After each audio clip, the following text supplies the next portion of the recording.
Ben aşırı divaneyim, aşkın ile pervaneyim.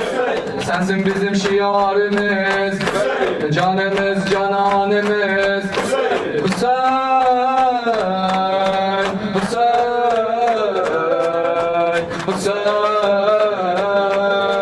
Biz Mehdi'nin yaverleri, Kasım Ekber askerleri. Şehadet aşığı aga, verdin ders insanlığa. Hüseyin, Hüseyin, Hüseyin. Hayat verdin sen İslam'a, sadık kaldın sen davana. Yemin olsun aşurana, selam olsun Kerbelana. Hüseyin, Hüseyin.